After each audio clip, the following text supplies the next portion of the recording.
वालेकुम मोमनो, अल्लाह की रहमत को पुकारो, तौबा कर लो।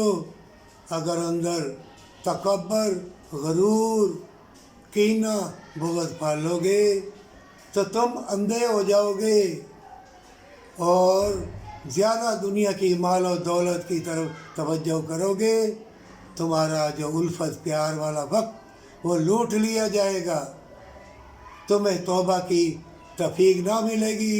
ये हसीन फितरे दे के बड़ी बड़ी हसीन लड़कियां बदकारी की तरफ, बड़े बड़े हसीन लड़के बदकारी की तरफ, और तरह तरह के नशे, तरह तरह के टीके, तरह तरह की गोलियां, और फिर ज़ालिम लोग जो इस्लाम के और इंसानियत के दुश्मन हैं, वो तुमको ऐसे मकर व फ़रेब के दिए जलाएंगे और रंग बिरंगी बीमारियां भी आएंगी जिससे तुम्हारा दिल और दिमाग अंधा हो जाएगा और तुम समझोगे यही दुनिया है।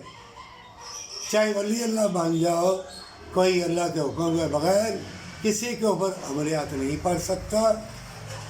जो तुम्हारी तकदीर में है हो के रहेगा।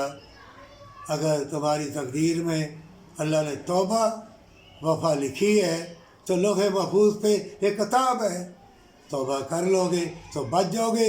जिसने कीना, बुग़्ज़, मक्र, फ़रेब, तकब्बर पाला, चाहे वो कुरान का हाफिज़ हो, चाहे आलमी दीन हो, चाहे दौलत वाला हो, चाहे के मदरसे मसाजिद हो, चाहे कॉलेज यूनिवर्सिटियाँ हो, वो गुमराह है, वो ज़िल्लत की मौत मरेगा। वो अपने को चलो तंदुरुस्त भी रखा, दुनिया में बदकारी करता रहा, तो क्या जन्नत मिल जाएगी?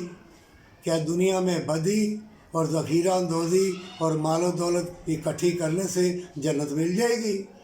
दुनिया को धोखा दे के, लड़कियों को धोखा दे के उनकी इज़्ज़त बर्बाद कर दोगे, जन्नत मिल जाएगी? नहीं मिलेगी। जन्नत तुमको नेकी के काम में मिलेगी। हसीन फितने तुम्हारे वक्त को, तुम्हारी उल्फत को, तुम्हारे प्यार को अंधा कर देंगे। इस अंधेपन से बचने के लिए एक अल्लाह के हो जाओ हमेशा की जन्नत के लिए, पर सच्ची तौबा के साथ।